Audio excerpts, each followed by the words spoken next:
Isa na namang requester yung ating pasasayahin dito sa ating ginagawang lettering series at yan yung ating ginagawa ngayon. At ang nag-request po ay si Randy Barotelo at ang request niya po ay HRD13 at ang gusto niyang kulay ay blue and red color combination at kung napili natin ay blue.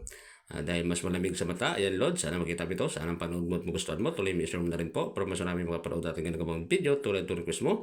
At sa mga gusto mag-request, comment lamang kayo sa baba at sa natin magawa lahat yan. At sa mga naka-request naman paghintay lamang pag-ibangan dito sa ating lettering series at malay po ninyo.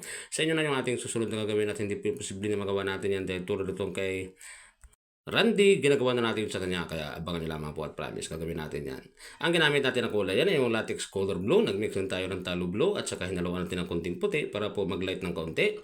At pagkatapos naman nating may lettering yung kanyang request na pangalan gamit ang latex color blue ay maglalagay tayo ng kanyang shadow shading.